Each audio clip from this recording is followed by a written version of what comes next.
Pues ya estamos todos conectados. Para mí es un honor presentarles a las personas, todas ellas mujeres. Un placer estar acompañado de todas ellas. Les doy la bienvenida y enseguida paso ya a presentarlas para poder hablar de esta primera mesa que hemos titulado Salud y Estética. En primer lugar tenemos a Milena Gobo, ella es psicóloga especialista en enfermedades reumáticas. También nos acompaña Angie Acosta, que es médica especialista en reumatología del Hospital Universitario Insular de Gran Canaria.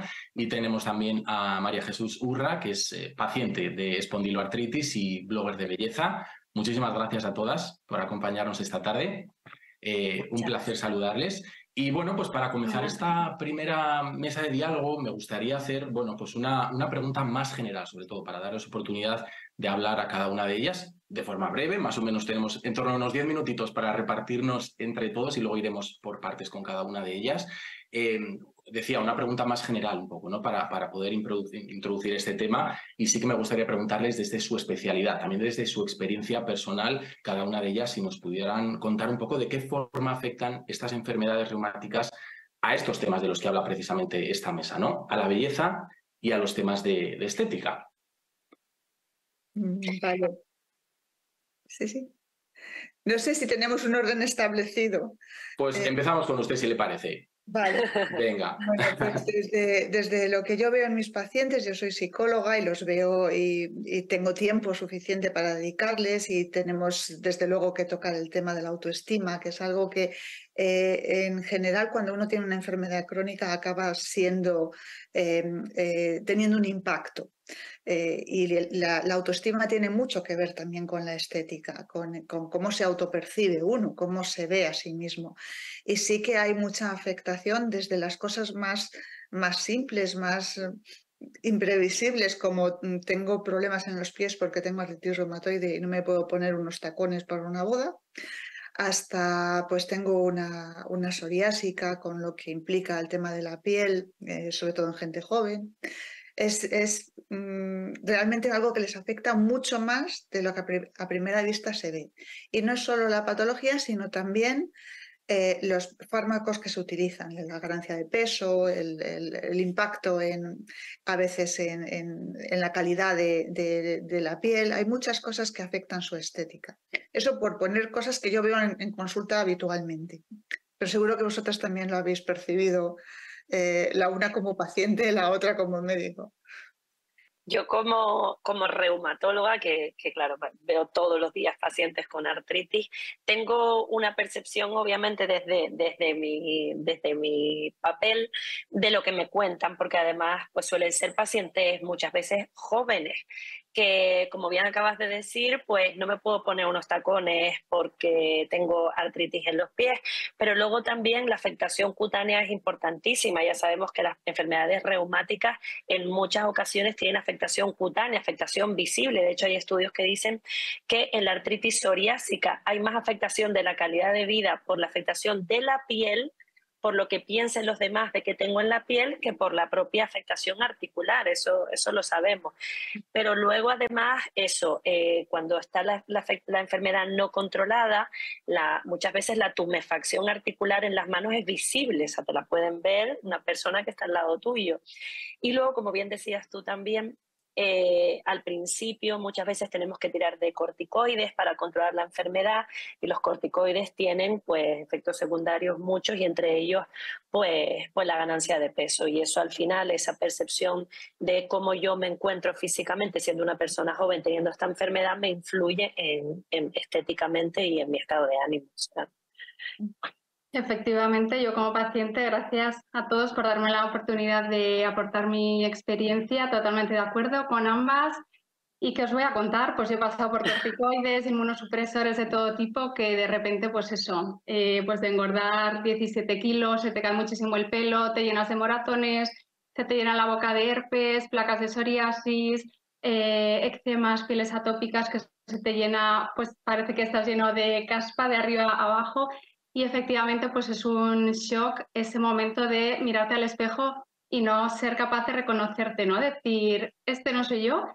Pero bueno, sí que es cierto que todo el entorno, y de esto es un poco de lo que yo luego quiero basar más mi explicación, ¿no? En, bueno, pues en cómo el entorno también nos puede ayudar o nos puede hacer mucho daño según qué tipo de comentarios, y también cómo desde el punto de vista de querer seguir adelante, pese a que estés pues más inflamado o que tengas herpes y demás, pues cómo esas personas de nuestro entorno nos pueden ayudar o hundir en muchas maneras, y pues desde amigos, familiares, desconocidos, o muchas veces, a veces incluso el propio entorno de los profesionales de la salud, que a mí me ha costado 25 años que me diagnosticaran, porque siempre que iba al médico me decían, bueno, tienes muy buen aspecto, no tienes nada, pero no me hacían pruebas, ¿no? Entonces, luego me gustaría contaros un poquito más en detalle todo esto también.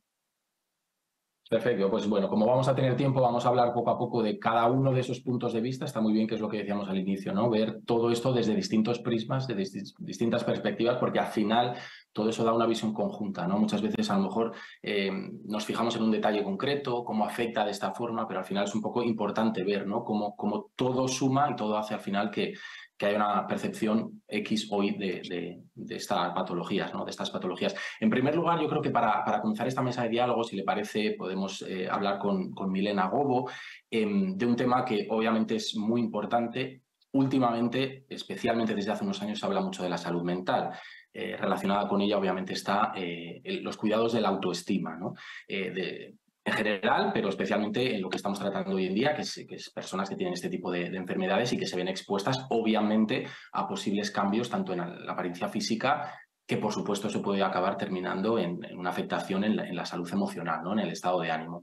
Es verdad que los temas estéticos, quizá si tenemos en cuenta la palabra estética, parece que tenemos una tradición de que pueden afectar mucho más a mujeres que hombres, pero no podemos dejar que, obviamente, de pensar que también a los hombres les puede afectar. Y precisamente sobre esto, doctora, le quería preguntar, ¿no? ¿Cómo asume, en primer lugar, cada género un poco estos problemas, ¿no? Teniendo en cuenta la salud mental y la autoestima?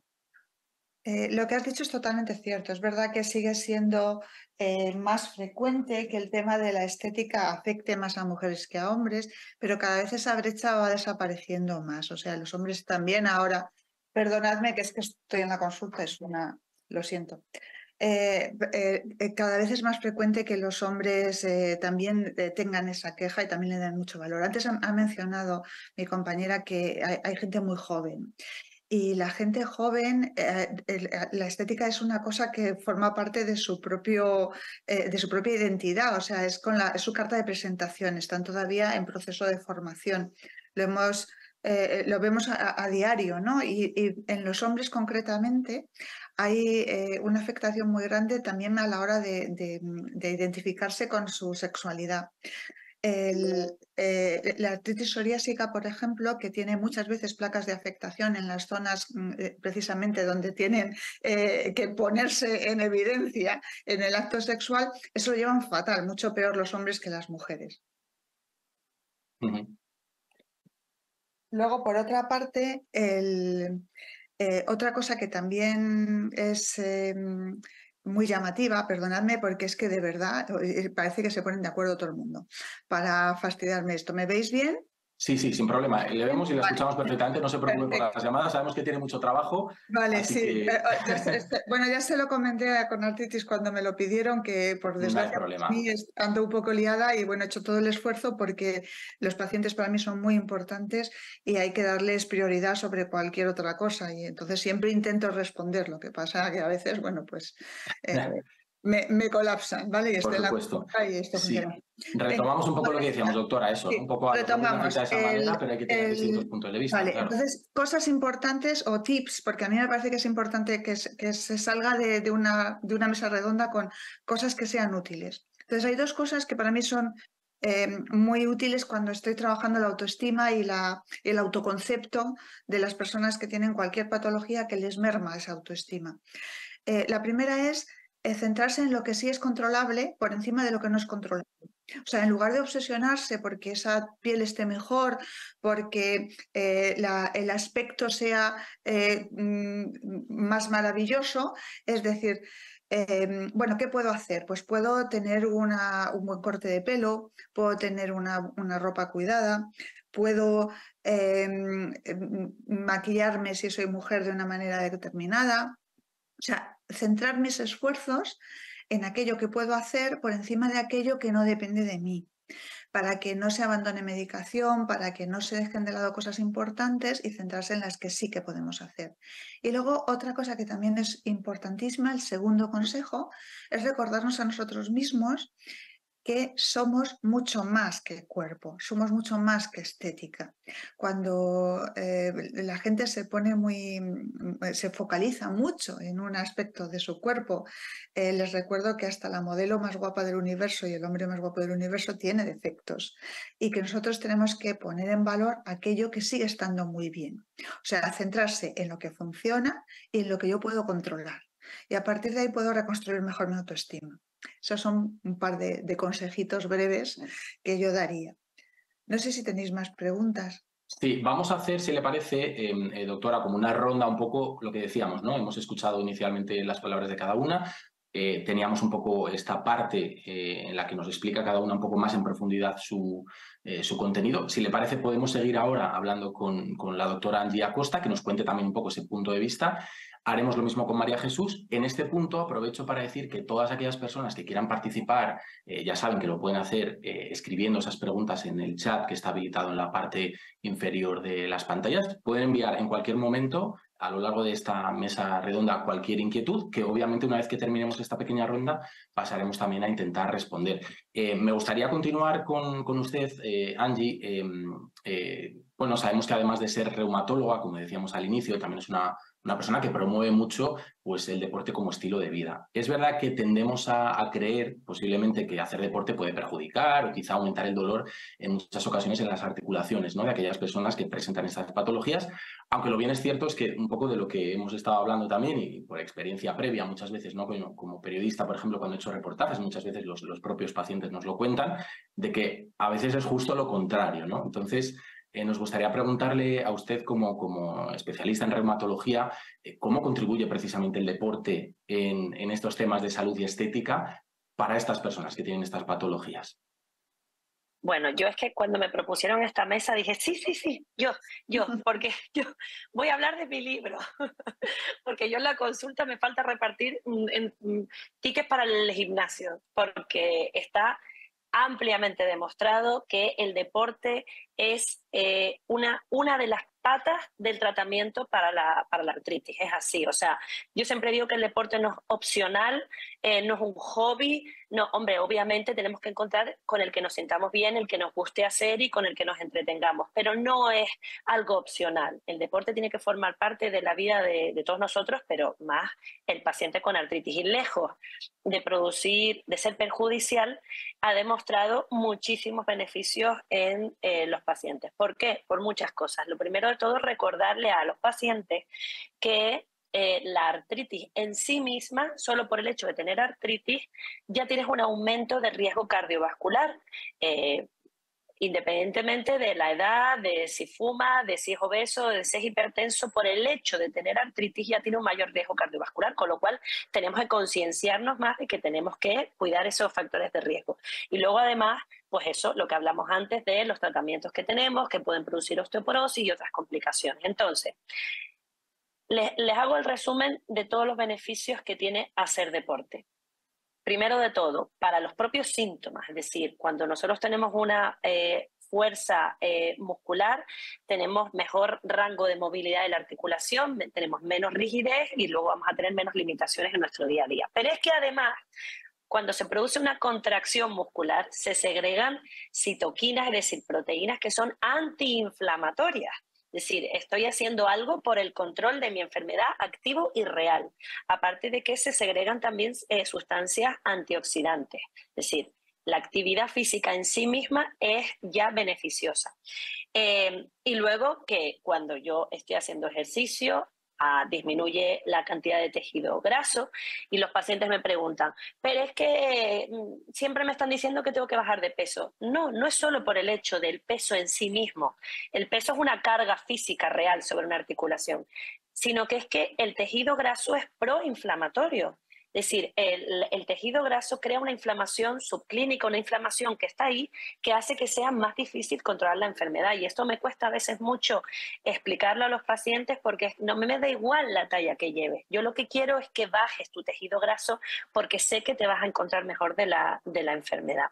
Y luego la pérdida de masa ósea. En la osteoporosis, siempre le digo a los pacientes, muy bien, tómate el tratamiento, muy bien, vitamina D, muy bien, exposición solar y lácteos, pero el deporte es la base para no perder masa ósea, para mantener los huesos fuertes y que haya menos riesgo de esa pérdida y esa fractura. Y ya por último, pero no me quiero solapar con lo que acaba de decir la compañera, pero a nivel cerebral los cambios que produce el deporte son increíbles. Es decir, es como le digo a los pacientes, es un antidepresivo natural, o sea, es empastillarse, pero gratis y divertido. O sea, se aumentan los niveles de serotonina, se aumentan neurotransmisores que impactan directamente en nuestro estado de ánimo. Y además hay estudios que dicen que solamente por el hecho de hacer deporte y saber que estoy haciendo algo para mí, ya aumenta mi autoestima, ya aumenta, mejora mi percepción de cómo estoy estéticamente. O sea que, bueno, yo creo que lo de hacer deporte tiene que formar parte de la vida del paciente y es más que beneficioso.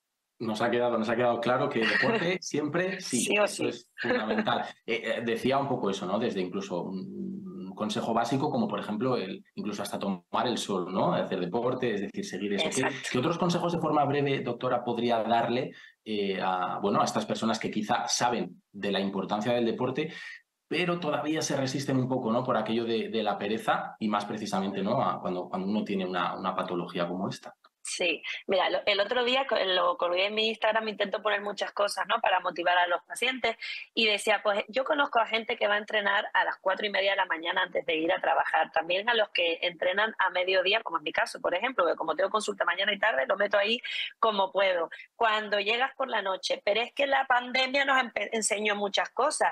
En casa puedo hacer deporte, con 3 cosas que me compro en el Decathlon, para nombrar algo, que puedo ponerme un vídeo de algún entrenador personal o alguna cosa y hacerlo en casa. Otro tip que suelo dar, aparte de lo de hacerlo en casa, bueno, mira, me da pereza, en casa no me veo yo. Bueno, pues cógete un cómplice, un compinche, vete con tu hermana, con tu prima, con tu novio, con tu madre, con tu hija. Pues sí, es verdad, mi hija se apuntó en Pilates, pues voy a ir con ella. Y al final, si tienes a alguien que tire un poco de ti, ya lo empiezas a hacer un hábito divertido y hace que no sucumbas tan pronto a la pereza, ¿no? Sobre todo formar parte de esa rutina, ¿verdad? También porque es verdad que cuando uno lo tiene ya interiorizado, de alguna manera el cuerpo casi que lo pide, ¿no? Porque suelta un poco al final esa energía, sí, ¿no? Que el cuerpo necesita también para llevar mejor esta patología, claro. Es algo al final que casi que te pide el cuerpo. Yo predico con el ejemplo en lo que puedo con mis pacientes, intento ser ejemplo de lo que quiero que ellos puedan hacer en la medida de sus posibilidades. Obviamente, siempre les digo, obviamente si estás con un brote y tienes dolor en alguna articulación, pues ese día no vas a forzar o no vas a hacer algo que sea de impacto, pero que forme parte de tu día a día al punto de que lo necesites y te des cuenta de que te hace sentir mejor, porque los pacientes luego me lo cuentan. Pues mira, desde que me puse con un entrenador haciendo entrenamiento funcional, me encuentro mucho mejor, ya no me duelen tanto las articulaciones, ya me lo pide el cuerpo. Entonces, que sea al final una rutina y no una obligación. Antes de pasar también a escuchar a María Jesús, doctora, me gustaría preguntarle también por un tema que ha generado, digamos, cierta curiosidad, cuanto menos, ¿no? Que es el tema de los tatuajes, en este caso. No sé si se pueden o no, la pregunta sería si personas con esta patología pueden hacerse tatuajes o no, y en el caso de que decidan hacerlo, si podría darnos algún tipo de cuidados, consejos, tips para esas personas que tienen en mente poder realizarse un tatuaje. Pues sí, mira, eso me lo han preguntado también por Instagram unas cuantas veces.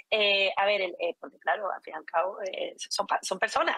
Claro, son preocupaciones, ¿no? Que parece quizá a lo mejor del día a día. Exacto, puede parecer una banalidad, pero es una pregunta que se puede hacer cualquier persona, ¿no? Sí, sí. A ver, en principio, el tatuaje al fin y al cabo es un pigmento, es tinta que vamos a meter en nuestra piel. Y como todo cuerpo extraño puede generar alguna reacción en un paciente, una reacción cutánea.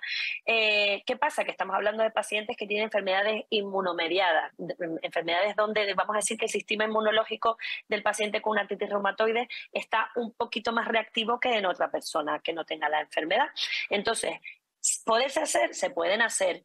Pero yo siempre doy recomendaciones importantes y es procurar que si se va a hacer, que sea cuando la enfermedad esté controlada, cuando ya el sistema inmunológico digamos que esté inactivo o lo más en remisión posible la enfermedad, y luego tener siempre muy en cuenta condiciones de higiene para minimizar el riesgo de posibles infecciones, que aunque sea algo banal y algo pequeño, siempre mucho grado de asepsia y mucho control para que no haya reacciones y no hay infecciones.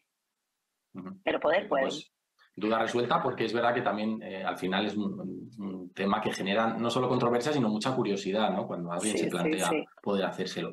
Pues si les parece, a continuación vamos con María Jesús Urra. Como decíamos, ella es paciente de espondiloartritis, además también es blogger de belleza, lleva bastante tiempo con ese blog. Ella lo lleva, donde tiene una trayectoria muy importante. Seguramente que muchísimas de las personas que hoy nos están viendo la conocen. Para quien no, pues ya saben que pueden también conocerla. Y me gustaría preguntarle, María Jesús, cómo se consigue un poco ese equilibrio, por decirlo de alguna manera, entre la estética y las actividades del día a día y las limitaciones que puede tener una persona con espondiloartritis.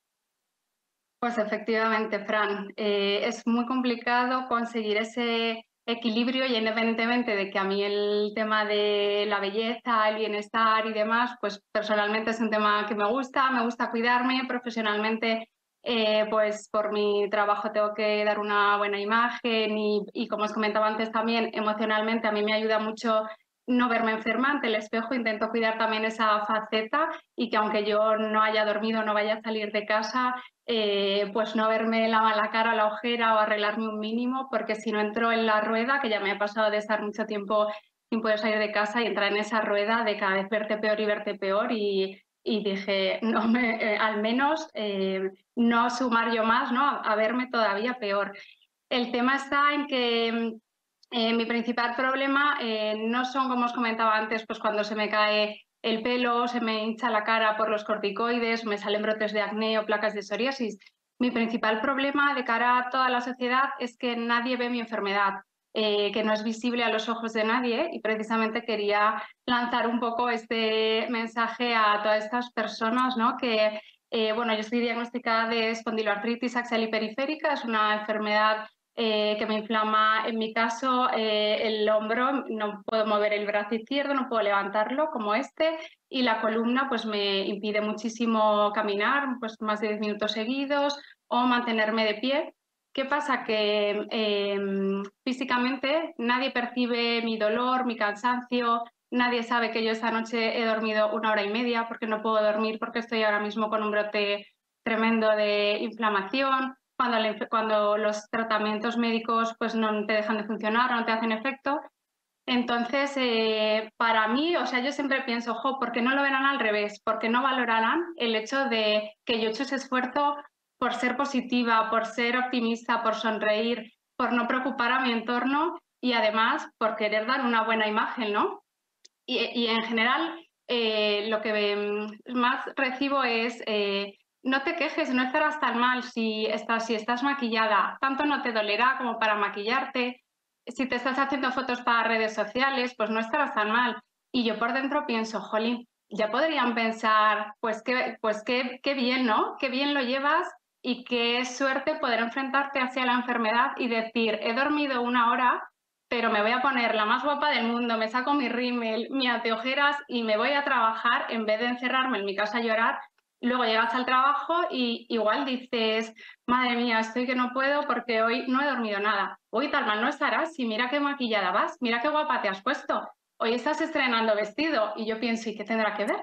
¿Por qué no valorarán el hecho de que me apetezca, pues eso, ponerme un vestido? Que por el hecho de estar enfermo que te duela, o sea, no tienes que dar una imagen de enfermo. Y personalmente creo que nos ayuda mucho el no vernos enfermos y el no sumar más dolor a encima, que encima querer que nos vean más enfermos, ¿no? Entonces esto sí que es un tema que cuesta encontrar ese equilibrio, pero yo le animo a todo el mundo a que siga apostando por ello. y que sepan que sean capaces también de hablar las cosas con normalidad. O sea, a mí, por ejemplo, pues igual me dice, ay, qué bien estás, que te he visto en la playa, porque has subido una foto a redes sociales. Yo pues he vivido en Lanzarote, igual pues voy a Lanzarote de vez en cuando y para ir a Lanzarote tengo que ir en silla de ruedas con la asistencia en el aeropuerto. Obviamente eso pues no lo saco en mis stories. Llego al hotel y me he tenido que pasar una semana entera sin poder bajar ni a la piscina del hotel. Pero si mi familia sabe que estoy en Lanzarote, pues igual me apetece hacer el esfuerzo de hacerme una foto y ponerme toda guapa y ponerme toda mona. Y la gente lo que dice es, uy, ya te has curado, qué morro tienes, te has ido de vacaciones, pues no estarás tan enferma, pues luego te quejas de que te duele si te he visto fenomenal. Y yo les explico con toda la normalidad y el cariño del mundo cuál es la realidad y decir, bueno, hay muchas cosas que no se ven, no estás viendo que no he dormido, que no me he podido ir a la playa, que no me he podido ir a la piscina y que estoy haciendo un esfuerzo pues para salir adelante de mi situación personal, ¿no? Para salir adelante emocionalmente, para no preocupar a mi entorno y para no dejar que la enfermedad pueda conmigo, ¿no? Entonces, siempre que os comentaba también, por ejemplo, el tema de, o sea, esto nos pasa, me imagino que a muchas personas, o al menos es mi situación, a mí me pasa cada día con amigos, con familiares, que pues eso, anda, no te quejes tanto, que a mí también me duele la espalda, mira qué guapa te has puesto. Y dices, madre mía, o desconocidos o incluso yendo al médico. Yo llevo toda mi vida con muchos síntomas y lo único que necesité para que me diagnosticaron con 36 años, fue una doctora que me escuchó desde el corazón, porque siempre que iba a los médicos, siempre yo decía pues eso, que estaba muy cansada, que me parecía rarísimo, que no me tenía de pie, que no podía caminar. Y la respuesta siempre era, pues tienes muy buen aspecto, ponte a hacer deporte y anímate. Yo no te veo que estés mal porque lo estás contando con mucha alegría. Y yo decía, bueno, es que, ¿por qué tengo que venir llorando y decir, ay, es que no puedo con mi vida, qué horror? O sea, hay que ser objetivos, ¿no? Con las cosas. Y yo simplemente necesité una reumatóloga que ahora pues tengo un equipo médico espectacular en el Hospital de Alcorcón, que me tratan de manera multidisciplinar. Y simplemente necesité que esa doctora no mirara mi cara y que no pensara, pues no te dolerá si te has pintado el ojo o el labio, que me hiciera unas simples pruebas de imagen y de sangre, ver la inflamación que tenía y los marcadores, y era tan fácil como eso, ¿no? Entonces nos pasa en todo el entorno y yo siempre aprovecho estos momentos cuando salen estos temas para recordar, siempre cuento que dentro de mi tratamiento por lo menos un 80% es la gestión emocional. Y eso está una parte en nuestra mano y otra parte en la mano de nuestro entorno. Que si vas a una consulta médica y le dices a un médico, me duelen muchísimo las manos, tengo las manos inflamadas, que no te digan, pues tanto no te dolerán porque llevas la manicura hecha. Al revés, que lo valoren y que digan, fíjate, pues qué bien, aunque tengas las manos inflamadas, tienes el ánimo de seguir saliendo a la calle. ¿Por qué tienes que dejar de hacerte la manicura porque te duelan las manos? ¿O porque tienes que dejar de pintarte los labios porque te duela la columna? ¿Sabes? Y siempre digo que eso, en mi caso, el apoyo que recibo de mi equipo médico, de mi familia, de mis amigos, esa comprensión es mucho más importante que el efecto de la medicación, que obviamente es muy importante, pero para mí emocionalmente saber que si me duele algo, mi equipo médico confía en mí, que me van a ayudar, que si le digo a mi marido que hoy no puedo salir a cenar, me va a entender perfectamente y no me va a decir, bueno, pues ayer te fuiste con las amigas a hacerte, yo qué sé, las pestañas. Ese tipo de comentarios hacen tantísimo daño que es importante que lo contemos y que lo contemos con naturalidad y con cercanía, porque muchas veces somos nosotros mismos los que, pues, por la sociedad general en la que vivimos, pues estamos acostumbrados a ciertas cosas y yo misma hay muchas cosas de las que no había sido consciente hasta que me han pasado en primera persona. Entonces creo que compartir este tipo de experiencias ayudan también a los demás a que nos puedan ayudar. Si me permite, María Jesús, voy a hacer un pequeño inciso porque mientras escuchábamos veíamos cómo Milena Gobo hacía gestos, ¿no? De que cómo puede ser posible. Claro, no puedo evitarlo. Imagino que esto entronca un poco con lo que hablábamos al principio, Milena, de la percepción que tienen las personas y sobre todo del daño que se les puede hacer a otros por juzgarles de alguna manera, ¿no? Es brutal, ¿no? O sea, esto a veces entre las recomendaciones, o sea, es muy frecuente que haya una afectación en la salud mental de pacientes con enfermedades de este tipo, porque tienen un impacto muy grande en la vida de los pacientes, ya no solo en la estética o en la autoestima, sino en su vida completa. Y aparece también depresión con mucha frecuencia, y aparece ansiedad, y aparecen muchas cosas que es verdad, como decía mi compañera, que mejoran con el ejercicio, pero no es suficiente. Ha dicho unas cosas que es que no puedo estar más de acuerdo, ¿no? No quiero verme enferma ante el espejo. O sea, yo quiero verme yo. Quiero reconocerme, a eso es a lo que me refiero. O sea, hay cosas que yo sí tengo el control. Bastante tengo con lo que no tengo controlado, como para aquello en lo que sí que tengo control no lo puedo poner de manifiesto. Pero qué duro es que yo haga el esfuerzo y en lugar de recibir una fiesta, ¿no? Decir, jolín, qué bien que te has puesto estupenda, qué bien que has sido capaz de hacer esto, es como que encima se cuestiona.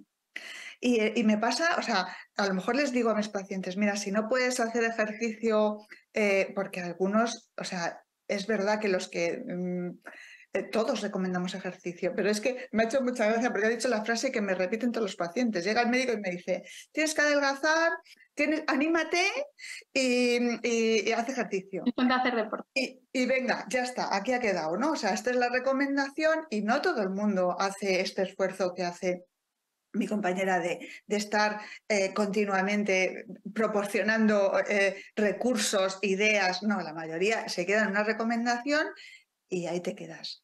Y claro, no es pulsar un botón y todo funciona, ¿no? Claro, al final, y la realidad obviamente. es muy dura y muy difícil y me está doliendo mucho y estoy muy cansado y me cuesta un montón y a veces tengo que ir pasito a pasito y que solamente ponerme unas deportivas ya es un logro extraordinario y bajar a la calle y darme la vuelta al edificio, que yo he tenido personas a las que les he tenido que hacer palmas porque han bajado a darse una vuelta alrededor del edificio. Bueno, pues hemos conseguido algo. Alguna endorfina te habrá llegado.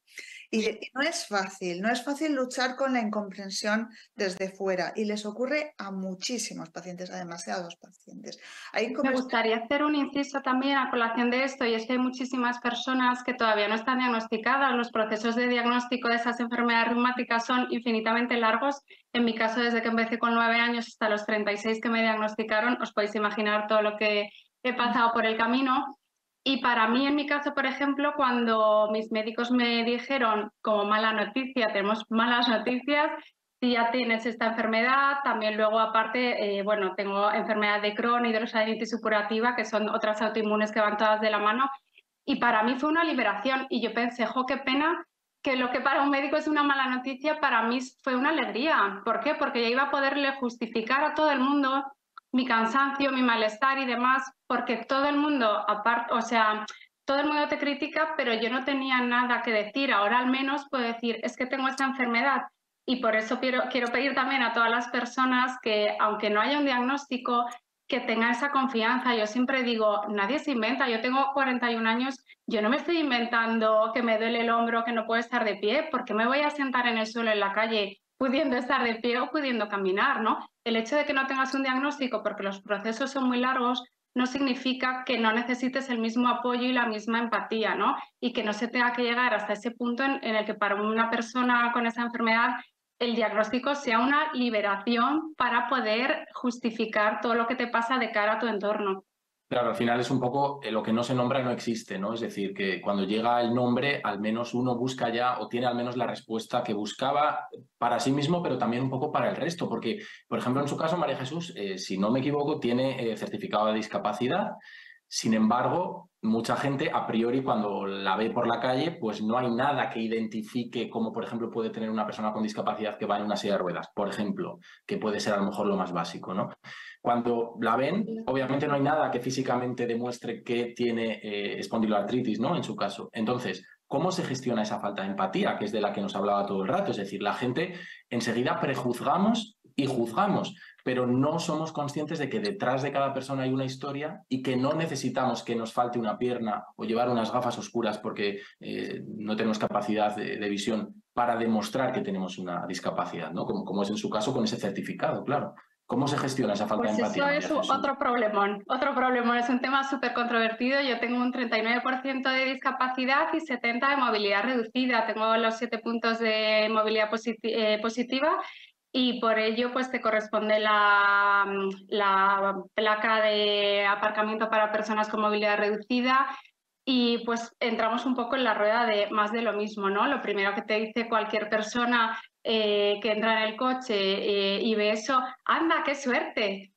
O sea, eso es como, qué suerte que puedes aparcar aquí, ¿no? Entonces, pues yo lo que os comentaba antes, yo intento acercar la realidad y explicarle a las personas que la plaza de aparcamiento para movilidad reducida no es un regalo, es un castigo. A mí cuando me llegó el certificado con el tribunal, porque yo siempre he estado muchos años con la discapacidad temporal, y el día que me llegó y me ponía esta resolución tiene carácter permanente por no preverse mejoría en un futuro. Yo en ese momento me puse a llorar y no dije, qué bien, voy a pagar menos IRPF y voy a poder aparcar en las plazas azules, porque para mí es un castigo y emocionalmente es un shock que un tribunal médico certifique que permanentemente vas a estar así. Y las personas piensan, qué suerte que puedes aparcar ahí. Entonces yo les explico todo el camino que hay, pues todo el sufrimiento, todo el dolor, todas las pruebas médicas, los tratamientos que no te funcionan, todos los efectos secundarios, toda la incomprensión del entorno, todas las veces que tienes que ir a los tribunales médicos. O sea, es una rueda horrorosa y la gente se piensa que es un regalo porque puedes aparcar ahí, cuando el regalo es aparcar a 2 kilómetros y poder llegar andando a donde quieres, poder utilizar el transporte público o simplemente, pues eso, yo les digo, fenomenal, cámbiame tus piernas y tu columna y yo te doy la plaza de aparcamiento. A ver si te parece tanto regalo, ¿no? Y luego otra cosa que me parece muy surrealista, pues un poco también en temas de imagen y demás, que yo a veces lo pienso, intento ponerme en lugar de las otras personas y yo también siempre he tenido un poco esos prejuicios, ¿no? De que ahora me arrepiento un poco, pero porque nos han educado en eso, ¿no? Pues cuando íbamos al cole, pues siempre a mí me enseñaron que esas plazas eran para personas pues con bastón, con muleta, con silla de ruedas, o te imaginabas una persona ciega o con cosas como un poco que podías reconocer más visiblemente, ¿no? Y ahora pues, o sea, yo me bajo del coche, me han montado numeritos, llamado a la policía, me han llamado sinvergüenza por aparcar con un buen coche, encima mira esta, con un cochazo ahí, sinvergüenza, no sé qué, o sea, de todo, ¿sabes? Otras veces, por supuesto, y encima vas maquillada y mira qué bien vestida y encima aparcas ahí, o sea, yo lo que hago, pues eso, explicarle la realidad. A veces incluso la policía me ha pedido disculpas, perdona, es que como no se te nota nada, que esa es como la frase que más me persigue, es que no se te nota nada, ¿no? Y yo les digo, ¿y a ti qué se te nota? O sea, todos somos personas normales, ¿no? ¿Qué se te tiene que notar para justificar una cosa u otra, ¿no? Yo aún así, obviamente, siempre les digo a los policías, no, les agradezco que me hayan pedido los papeles porque hay muchas personas también que utilizan esto sin poder hacerlo fraudulentamente. Pero sí que es cierto, pues eso, que el tema de la discapacidad y la movilidad reducida es súper controvertido, pues cuando utilizas los asientos reservados en los espacios públicos, en los centros de salud, que te digan las personas de al lado, ya me levanto yo, porque la gente joven es muy mal educada y no se levanta para dejarle a esta señora mayor. Y yo le digo, perdone, yo tengo muchísima educación y la misma que usted, pero también tengo una enfermedad que me afecta a la columna y que no me permite estar de pie. Le agradezco que si usted puede, se levante y le deje este asiento a esta persona, pero no me juzgue porque usted no sabe lo que yo tengo por dentro, aunque usted no me esté mirando físicamente lo que tenga.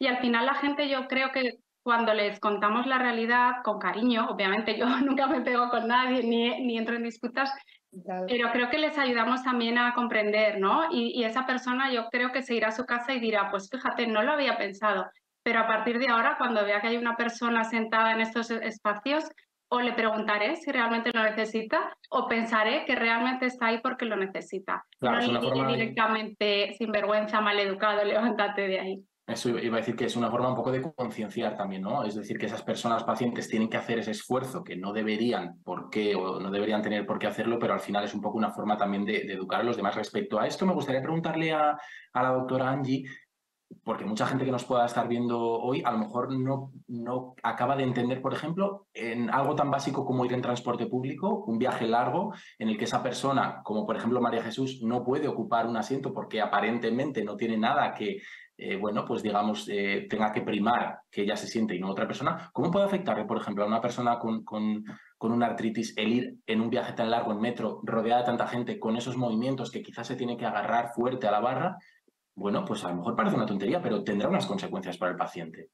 No, a ver, evidentemente el paciente que tiene una artritis y sobre todo una artritis que ya ha tenido consecuencias en sus articulaciones o que esté en un brote en ese momento, tiene limitaciones en su día a día, pero lo que es curioso es que yo he tenido pacientes que prácticamente les he dicho yo, ¿por qué no pides la discapacidad? O sea, pacientes que verlos limitados, pero ellos por no pues eso, pues por no llamar la atención, por no molestar cuando están en el trabajo, por no estar todo el día quejándose. Pues yo más o menos me las voy apañando. Yo tener que poco menos incitarlos a ello porque pueden tener pues limitaciones severas en el día a día.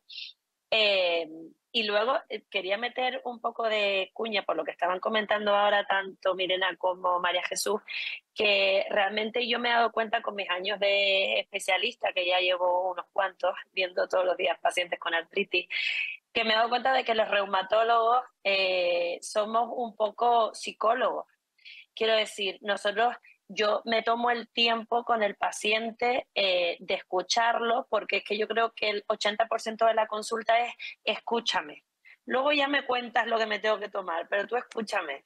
Y eso al final el paciente es lo que necesita, porque al final un medicamento lo puedo prescribir yo, mi primo, el otro, pero que tú me escuches, que yo sepa interpretar cómo tú te encuentras, qué limitaciones tienes en tu día a día, cuándo tienes el dolor, de qué manera tienes el dolor y cómo te puedo ayudar sin ser con la medicación, eso es lo que más valora el paciente. Y yo lejos de sonar, porque claro, me pareció que hay veces que algún médico dice, oye, pues ponte a hacer deporte. Yo no soy de las que te digo, oye, ponte a correrte la media maratón de Nueva York, que la tienes ahí. No, yo evidentemente adapto mis recomendaciones a cada paciente y a un paciente según su edad y sus capacidades y si sé si tiene un buen entorno que lo pueda apoyar, les doy recomendaciones y les doy truquitos para que puedan hacerlo poco a poco. Siempre les digo, mira, a lo mejor hoy puedes hacer 10 minutos de clase, pero mañana a lo mejor puedes hacer 15. Y yo que si me cuentas que hiciste 15, yo ya me doy por contenta. O sea, yo creo que los pequeños logros debemos premiárselos al paciente porque los incentivamos a ellos a encontrarse mejor. Y luego ya por último, también a colación de lo que estaban diciendo, porque estaba escuchando muchas cosas, yo también tengo la percepción de María Jesús y para mí son los mejores pacientes los que no tienen el rol de enfermo. Yo sé que eso es difícil porque eso es un trabajo que tiene el paciente, pero el hecho de que tú sepas, tú tienes una artritis reumatoide, pero tú no eres Angie la de la artritis reumatoide, tú eres Angie y tienes una artritis reumatoide, pero tú tienes que aprender a llevarte bien con tu enfermedad y hacer que para ti no tenga un impacto o tenga el menor impacto posible. Y eso para mí, yo los llamo los pacientes estrella. Y a mí cuando me llegan, ya me hacen feliz. Yo cuando me llega y digo, pero ¿hoy te has puesto tacones? Pues sí, me he puesto tacones, porque hoy me encuentro mejor de los dolores. Y es como, me encanta. O sea, y además lo escribo en la historia porque me gusta mucho que el paciente no se sienta enfermo, porque ya para eso viene al hospital a su cita de reumatología y se va, pero el resto de su día quiero que sea la mejor versión de sí mismo. Pues como una paciente estrella, en este caso, como nos comentaba Angie, María Jesús, no sé si es verdad que, como decía también la doctora, al final cada caso obviamente es diferente, pero antes de pasar a las preguntas un poco que nos van ya llegando, sí que me gustaría preguntarle también si hay alguna recomendación o algún consejo que podría dar a otras personas que como usted nos estén pudiendo ver hoy y que se enfrenten un poco a esa misma situación, ¿no? De falta de empatía o de necesidades concretas, Bueno, hemos visto que el optimismo es una herramienta fundamental, pero ¿qué otros consejos o tips podría darle a esas personas, María Jesús? Pues un poco en la línea de lo que hemos venido comentando, optimismo, igual que comentaba Angie, el tema de los médicos, que para mí mis médicos son hasta a veces, no quiero que parezca feo con mi familia, pero sois más importantes que nuestra familia, porque sois las únicas personas a las que os contamos el 100% de nuestra realidad, porque yo a mi marido no le cuento muchas cosas, a mi padre tampoco, pero llego a la consulta y a mi reuma y a mi digestivo les pongo la cabeza como un bombo. Pero solo saber que ellos están ahí me da una tranquilidad que digo, no pasa nada, igual hoy estoy mejor, hoy estoy peor, pero ellos están ahí, sé que me van a ayudar y ese apoyo en los médicos, mucha gente ve a los médicos como algo súper lejano, igual mis médicos piensan que yo tengo hasta demasiada confianza con ellos, pero a mí personalmente me ayuda muchísimo a encontrar ese apoyo real que a veces no soy capaz de encontrar o que yo misma no encuentro por no preocupar a mi entorno, a mis amigos, a mis familiares o por no contarle mi vida al jefe, pues oye, ya que mis médicos saben mi realidad, pues se lo cuento a ellos. Entonces, les diría que se apoyen mucho en el entorno de los profesionales de la salud, que son quienes mejor nos conocen, quienes mejor saben cómo nos pueden ayudar y que antes que tu amigo te diga haz deporte, que tu doctora te va a decir lo que puedes hacer, si puedes hacer 5 minutitos, si puedes hacer un poquito de estiramiento o si necesitas descansar, pues también no pasa nada. Y por otra parte también yo siempre le digo a muchas personas, a compañeras de aventuras, como les llamo yo a personas que conozco con mi enfermedad, que tenemos que hacer un esfuerzo por no sumarnos más dolor del que ya tenemos, que nuestra propia enfermedad ya es bastante dura, ya nos da un dolor que llevamos ahí por dentro, entonces emocionalmente no sobrecargarnos más, que te dicen cosas, o sea, no tener que estar pensando si ahora me tengo que justificar, que si me apetece ponerme un tacón y no me lo voy a poner por lo que vayan a pensar. O sea, no sé, por ejemplo, hablando del tema de la discapacidad, cuando vas a los tribunales, vas atacado y todo el mundo te dice, tienes que ir en chándal, no te peines, no te maquilles, porque entonces tal, o sea, te generas ahí como un estrés.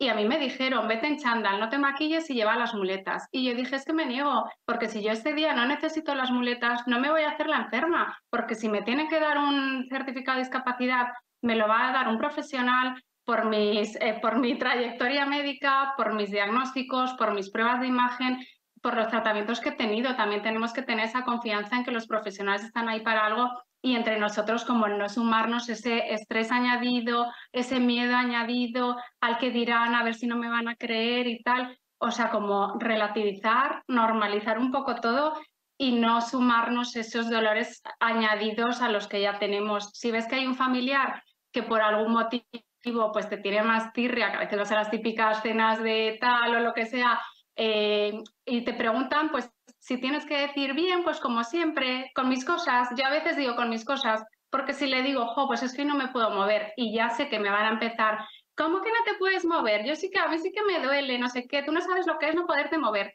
Pues evitar ese tipo de cosas que sé que me van a generar más estrés, saber un poco a quién le puedes decir cada cosa y ya está. Y agarrarte a lo bueno, a las personas positivas, a la gente que te aporta, a la gente que te suma y todo lo que te sume cosas negativas o dolor añadido, apartarlo de tu vida o minimizarlo lo máximo posible. Fenomenal, pues yo creo que es una visión muy amplia desde distintos puntos de vista. Gracias de forma individual a cada una de ustedes. Vamos a hacer ahora una ronda de preguntas que ya han empezado a llegar, ¿vale? Si les parece, todavía tenemos un poquito de tiempo, así que en este punto recordamos que todas aquellas personas que quieran participar lo pueden hacer en ese chat habilitado en el que pueden lanzar sus preguntas y en la medida de lo posible, tanto en esta mesa como en la que vamos a tener posteriormente, iremos respondiendo. Yo quería leer algunas de las que ya van llegando para que de forma conjunta, puede ser algo más individual, pero también se puede generar un poco un debate entre las tres de las preguntas que están llegando. Muchas de ellas, más que preguntas, también son un poco mensajes de apoyo. Por ejemplo, a usted, María Jesús. Por ejemplo, nos dice una persona que nos escribe, dice que no va a preguntar, sino un poco apoyar a la ponente. Dice que ha llegado al punto incluso de aclararle a las personas más cercanas de la propia familia que si me ven un rostro fantásticamente maquillada o vestida divina, dice, es que estoy más que fatal, pero dice, me niego a rendirme, con lo cual es un poco este mensaje, ¿no?, que daba también María Jesús, de que al final hay que tener ese mensaje optimista. También, por ejemplo, otra persona nos comenta que tiene una situación idéntica a la de María Jesús, son años de pelea, dice, con diferentes médicos. En vez de mirar, bueno, pues le dolía todo, nos dice, ¿no? Tiene también espondiloartritis axial y periférica, comparte incluso el modo de viaje de María Jesús, pues con esa silla de ruedas, con largos periodos de recuperación de fuerza para simplemente pues, poder caminar y siempre tener ayuda. Y algunas de las preguntas que nos llegan, en este caso un poco enfocada al tema del deporte, nos escriben desde Argentina y nos dicen que están haciendo deporte de forma más competitiva. En este caso, Angie, nos dicen que, bueno, eso genera un poco de estrés, también genera mucha más tensión y nos preguntan si es perjudicial para la enfermedad, es decir, si se exacerba, la misma, es decir, si llevar a cabo un deporte con una mayor exigencia es más perjudicial para esta patología. Pues mira, eso ya lo he comentado yo en algún vídeo alguna vez. A ver, indiscutiblemente, cuando yo hago un sobreuso de una articulación, esa articulación se gasta más que otra persona. Ustedes tendrían que ver las resonancias magnéticas de un futbolista de 25 años sin artritis. O sea, imagínense, bueno, pues eso es extrapolable a todos lados. Es decir, el paciente con artritis reumatoide, con artritis psoriásica, con espondilolitis, me da igual, que tenga la enfermedad controlada, puede hacer el deporte de la misma manera que cualquier otra persona, sabiendo que si hace un deporte de mayor intensidad a nivel, digamos, de competición, siempre va a darle un estrés extra a la articulación. Pero eso ya lo va a ir regulando según si notará algún síntoma o no. Pero en general, un paciente con enfermedades reumáticas en fase de control de la enfermedad puede hacer el deporte que quiera, que le guste, que le apetezca, con el que se sienta bien. Pero bueno, a nivel competición, evidentemente los datos están ahí. Quiero decir, ya les digo, un paciente una persona sana, sin artritis, que hace deporte de competición, siempre tiene más riesgo de lesión articular. Así que tener más cuidado, eso sí. Prestar atención, eso es fundamental, Exacto. es una de las grandes recomendaciones. Hay otro mensaje también, María Jesús, mucha gente que comparte la historia, nos dicen por aquí también que coincide totalmente con María Jesús, dice incomprensión de la familia. También nos decía otra persona que lleva años de pelea con diferentes médicos, ¿no? Lo que comentábamos antes. Y luego una pregunta nos llega también, nos dice que una paciente de espondilitis anquilosante, dice también tiene psoriasis, tanto en los brazos como en el cuero cabelludo, y dice que está muy feliz porque con el tratamiento biológico le han ido desapareciendo todos esos síntomas, también los dolores. Lleva 7 meses en este caso de tratamiento y pregunta si es posible que de alguna manera haya remitido esa enfermedad. No sé si tiene respuesta, doctora Angie, para esta pregunta. Sí. A ver, el objetivo del tratamiento de todas las enfermedades reumáticas es mi palabra favorita, que es la remisión de la enfermedad. Remisión no quiere decir que desaparezca. El paciente con artritis reumatoide va a tener artritis reumatoide toda su santa vida. Pero vamos a conseguir que la enfermedad esté inactiva. Inactiva quiere decir que no haya síntomas de la enfermedad, que en el caso de una artritis psoriásica no tenga placas de psoriasis, no tenga inflamación articular y los marcadores de inflamación en la sangre estén normalizados. Y eso es posible. Y a día de hoy, con los fármacos que tenemos, y cuanto más precoz sea el diagnóstico, más probabilidades tenemos, podemos conseguir esa remisión. Es decir, esa paciente que tiene una espondiloartritis, por lo que veo, una espondiloartritis axial en relación con psoriasis, que está con un fármaco biológico, pues lo más probable es que haya entrado en remisión, pero eso no quiere decir, recuerdo a todo el mundo, que se vaya a suspender el tratamiento. El tratamiento tiene que continuarlo de manera crónica y su reumatólogo en el futuro, si ve que esa remisión se mantiene, pues puede disminuir la dosis, puede espaciar los intervalos de administración del fármaco, pero no suspenderlo. Pero sí, evidentemente, si está también, probablemente, afortunadamente, ha entrado en remisión. Pues esperamos que le sirva esta respuesta. También nos comenta otra persona desde Argentina, nos dice que desde hace 15 años tiene artritis reumatoide y la consulta dice que para un control cardiovascular nos ha escuchado decir que lo que más afecta, que es, a ver si lo leo bien, dice, ya que la escucho, que es lo que más afecta a los enfermos de artritis reumatoide, pregunta un poco cada cuánto realizar y qué tipo de estudio se debería realizar en este caso.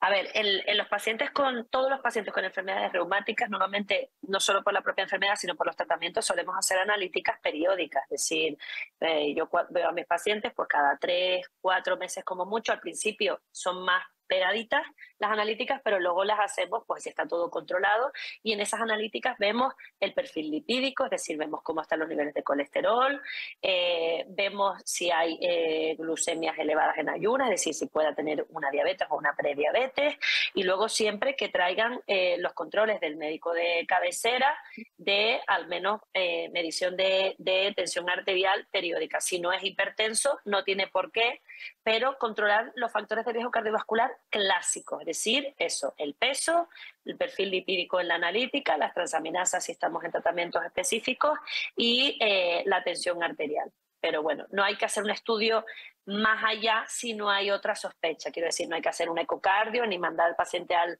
cardiólogo y nada así, a no ser que pues sea un paciente que tenga otros factores de riesgo que tengamos que tener en cuenta. Pero en principio, con la consulta habitual y las analíticas que pedimos, es suficiente para medir ese riesgo.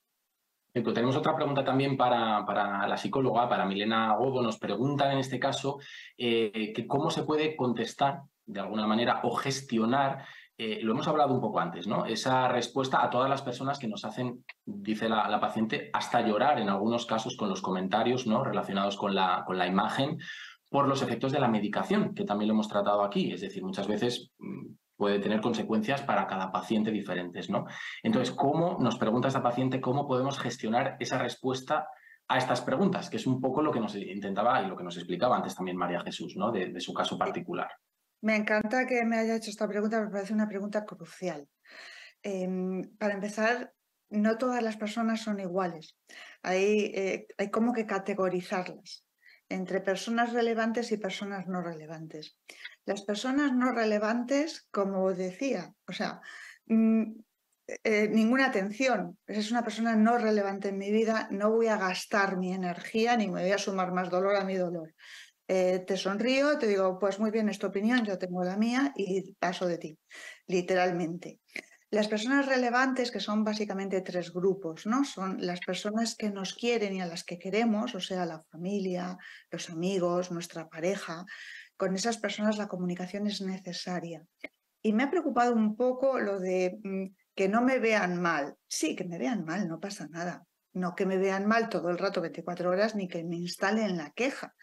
Pero entre instalarse en la queja y no expresar a veces que no estoy bien, hay un punto de equilibrio que hay que manejar bien, ¿vale? Pero con esas personas del grupo 1 de relevantes, que son las personas que de alguna manera tienen un impacto en mi vida, con eso es comunicación y cuanto más mejor, y les digo lo que me pasa y cómo me pasa. Y si su comentario no me ha gustado, pues con educación y elegancia le digo que no me ha gustado su comentario y las razones por las que no me ha gustado.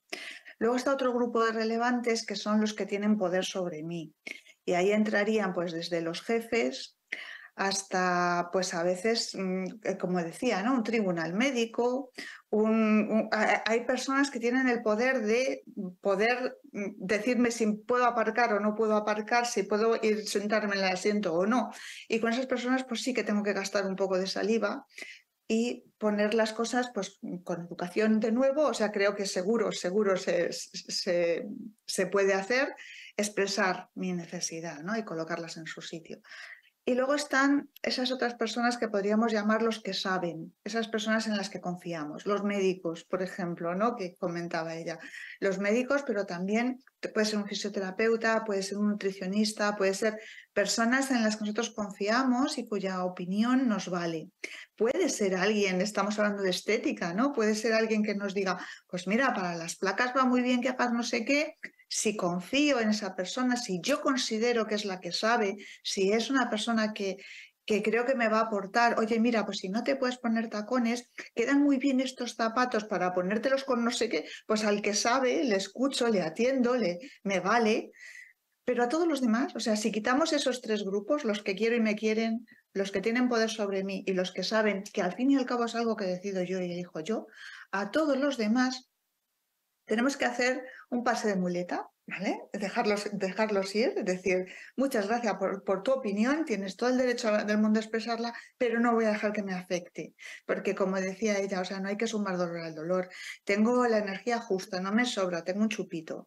Y cuando tengo poquito, invierto, no gasto. Entonces, no gastemos la energía en desasnar burros, no merece la pena. No merece la pena. La energía que tengo la uso en algo que me devuelva. Entonces, claro que hablar con mi marido, hablar con mi madre y expresarle ese miedo a no preocupar, ¿no? Que no hay nadie más preocupado que el que no sabe lo que le pasa al otro. No tengamos miedo a preocupar. Si preocupar es precioso, es que no la quiero preocupar. Que no, que se preocupe. Si es que ella quiere ser útil, enséñale a ser útil a esa madre, a ese marido, enséñale a ser útil. ¿Cómo me ayudas mejor? Mira, pues a lo mejor ahora lo que más me ayuda es que me dejes en el rincón y no me hables. Y ahora lo que más me ayuda es que me hables de otras cosas, a ver si se me va un poco la idea del dolor.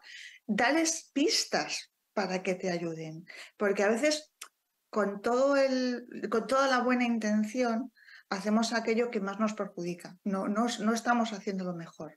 Entonces, mi consejo sería ese, ¿no? Creo que esos 3 grupos los tenemos que tener muy claros y todos los demás pases de muleta. No sé si he entendido todo bien. Sí, sí, perfectamente. Precisamente al hilo de esta pregunta me surge la duda de preguntarle a María Jesús si eso cambia, por ejemplo, si a quién recurrir de esos grupos que nos destacaba la doctora, a quién recurrir, por ejemplo, en momentos de brote, que imagino que son muy diferentes a cuando uno tiene una situación un poco más habitual, ¿no? Pues bueno, pues lo que comentaba Milena, pues a las personas del grupo 1, ¿no? De relevancia, personas que sabes que pase lo que pase, te quieren, te escuchan, te apoyan, no te juzgan, no te van a cuestionar, que son esas personas que te van a quitar ese dolor emocional, porque ya entienden que bastante dolor tienes con el físico de tu día a día y con ese brote que les has comentado que están pasando. Y también es muy importante, me gustaría recordar dentro de este entorno la labor que se hace desde Conartritis, que tienen unos grupos fantásticos de ayuda mutua entre pacientes, entre nosotros mismos también. Yo siempre digo que no hay nadie te entiende mejor que alguien que está pasando, que ha pasado por tu misma situación, ¿no? En esta enfermedad, en cualquier otra enfermedad, en momentos críticos o vitales personales de la vida.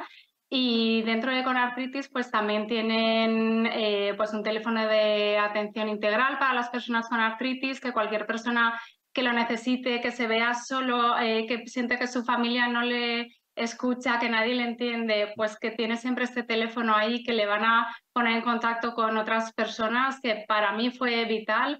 Yo he hecho varios talleres o cursos de gestión de dolor crónico con artritis, que todos nos lo ofrecen sin coste, vaya, para los socios de la asociación. Hace un trabajo espectacular con los psicólogos. A mí me ha ayudado muchísimo. Me han dado muchas pistas, muchos trucos, me han ayudado a hacer esta selección de a quién acudir, a quién no. Y esa escucha activa también entre personas que estamos en la misma situación, que también te ayuda mucho.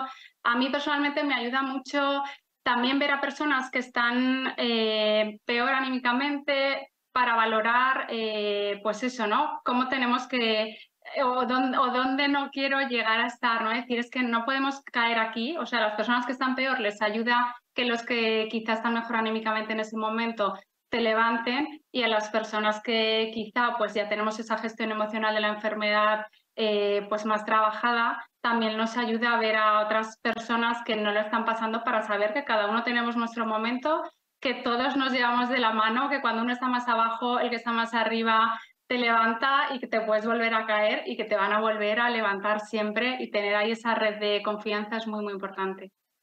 Tenemos como unos 5 minutos más o menos para terminar esta mesa de diálogo, pero no me gustaría dejar sin responder algunas de las preguntas que nos están llegando. Así que paso a preguntarles otra que nos ha llegado en este caso desde Barcelona, paciente también con artritis reumatoide, va un poco por esa parte, ¿no?, de la salud mental, que nos dice cómo salir de esa rueda del esfuerzo que supone tener que estar bien y realizar todo lo que le dicen a uno, porque uno quiere estar bien, ¿no? Pero al final ve que la exigencia del entorno es mucho mayor, ¿no? Por tanto, nos preguntan, en este caso, para la psicóloga también, ¿cómo podemos explicar que lo que somos ahora mismo es la misma persona, es decir, seguimos siendo nosotros mismos, a pesar de tener esto que tenemos, ¿no? ¿Cómo explicarles esto al entorno? Creo que es uno de los mensajes que quería dar al principio, ¿no? Que nosotros somos algo más que estética, que somos algo más que cuerpo, que somos algo más. También lo había dicho antes la doctora. Tú sigues siendo la persona que eres, con enfermedad o sin ella, pudiendo hacer cosas o no pudiendo hacerlas. A mí me gusta mucho poner ejemplos así, a veces impactantes, ¿no? O sea, Rafa Nadal puede quedarse cojo y manco y nunca va a dejar de ser un gran tenista, porque ya lo es, porque ya es eso, ya no puede cambiar eso, ya es quien es. Y entonces lo que nos representa es algo más sutil, más profundo y más importante que lo que puedo hacer. El problema es que nos quedamos mucho en lo que puedo hacer, no en lo que soy. Vivimos una sociedad que nos exige mucho continuamente, incluso hasta parece que hay que estar todo el rato, hasta el ocio tiene que ser un no parar. Hay un físico en el que trabajo mucho que me hace mucha gracia, que dice, le pregunta a la gente, ¿cómo descansáis? ¿No? Y entonces cada uno dice una cosa, pues yo descanso viendo la tele, pues yo descanso leyendo, pues yo descanso no sé qué. Dice, os voy a decir cómo se descansa, y les pone una diapositiva en blanco. Y dice, esto es descansar. Descansar es no hacer nada. Y estamos como censurados por no hacer nada, ¿no? Es como que eso se ve muy mal en nuestra sociedad. Entonces, el permitirse, el darse permiso a uno mismo para no tener que hacerlo todo ni llegar a todo. Hay una técnica en psicología que, o sea, no puedo hacer terapia en una sesión, ¿no? Pero hay una técnica que es muy chula, ¿no? Que es la de repensar las tareas que tenemos, ¿no? Repensar cuántas cosas son obligaciones reales y cuántas son prescindibles, cuántas cosas son obligaciones autoimpuestas absurdas, desde tengo que planchar todas las sábanas porque es que es lo que se ha hecho toda la vida en mi casa, hasta tengo pues, muchas quejas, ¿no? De pacientes, ¿no? Pues es que tengo que coger a los niños en brazos porque si no es como que no los quiero. ¿Por qué? O sea, ¿por qué? No puedes jugar de otra manera, que si no me siento en el suelo con ellos, pues súbelos, o sea, ponles en la mesa contigo. O sea, es un poco el qué es lo que quieres conseguir y qué puedes hacer para conseguirlo, en lugar de tengo que hacer las cosas así y solo así. Es un cambio de filosofía. Es necesario adaptarnos a nuestra realidad. Y si nuestra realidad es que un hombro no lo podemos subir, pues a lo mejor tenemos que bajarnos las cosas de otra manera, ¿no? Para eso están los terapeutas ocupacionales, que son maravillosos. Otra figura que también podría haber estado aquí, ¿no? Si la tendremos también, no en esta mesa, pero sí en otras, porque si no lo puedo hacer así, pues a ver cómo puedo hacerlo, ¿no? O sea, es ese cambio de concepto de cómo puedo hacer que las cosas cambien para seguir siendo yo la misma persona. Pero no intentar seguir haciendo las mismas cosas, porque eso no me hace la misma persona. ¿Me explico? Perfectamente. Y por último, también para la doctora Angie Acosta, nos llega otra pregunta que lamentablemente va a ser la última porque tenemos que ir terminando esta primera mesa de diálogo, que nos preguntan, enfocado al aspecto del deporte del que hablamos inicialmente, nos dicen, doctora, si es mejor hacer mucho deporte en 2 días o en 2 días a la semana en este caso, o menos cantidad de deporte pero de forma más continuada. Exactamente. Como decía Aristóteles, en el término medio está la virtud y siempre es mejor que si puedes organizarte el día para tener 30, 45 minutos al día, que ya es bastante, y hacerlo de manera continuada, siempre será mejor a que te metas una panzada un viernes y un domingo y además así sobrecargues más tus articulaciones. Siempre mejor que sea algo más regular, aunque sea menos tiempo, que sea una intensidad moderada, pero que sea algo continuo para que así además, lo que hablábamos al principio, se genere ese hábito de actividad física y no los deberes que tengo que hacer el miércoles, sino algo que forme parte ya del hábito del paciente. O sea que sí, mejor, más días, menos tiempo, si no se puede organizar de otra manera. Pues fenomenal. Pues tendremos en cuenta, nos hemos apuntado todo, para que la gente que nos está viendo siga en concreto cada consejo que nos han dado estas 3 grandes mujeres que nos sirven pues, para ver, obviamente, cómo es la situación de estas patologías desde distintos puntos de vista. Muchísimas gracias, Milena Gobo, psicóloga especialista en enfermedades reumáticas. Muchísimas gracias también a Angie Acosta, médica especialista en reumatología en el Hospital Universitario Insular de Gran Canaria. Y muchísimas gracias también a María Jesús Urra, paciente de espondiloartritis y blogger de belleza. Ha sido un placer compartir. Gracias por compartir este tiempo, que sabemos que es muy preciado. Ahí veíamos cómo llamaban constantemente a Milena a los pacientes, así que muchísimas gracias por este tiempo, porque es fundamental, ¿no? Sobre todo responder a esas dudas y esas inquietudes que mucha gente, lo decía María Jesús, cuando al inicio uno no tiene la información de lo que le ocurre, pues está muy perdido. Y es muy importante que voces expertas en este caso y pacientes con mucha experiencia nos cuenten cómo abordar eso desde distintos puntos de vista. En este caso, teniendo en cuenta lo que hemos hablado de la salud y la estética, así que esperemos que todas estas personas que están en este primer día de congreso les haya servido muy útil. Les doy de nuevo las gracias a las tres y antes de pasar a la segunda mesa en la que vamos a hablar de maternidad y paternidad de personas con artritis y espondiloartritis, un tema que también preocupa mucho, sí que me gustaría indicarles que vamos a hacer un pequeño receso, nada, unos 10 minutos, volvemos a conectar 10-15 minutos a las 6:15 aproximadamente. Volvemos a conectar, así que estén muy pendientes. Ahora tenemos un pequeño descanso para poder ir al baño, para estirar las articulaciones. Y enseguida volvemos ya con esa segunda mesa para seguir hablando de temas tan importantes en este tercer congreso de personas con artritis y espondiloartritis. Nos vemos ya mismo. Hasta ahora.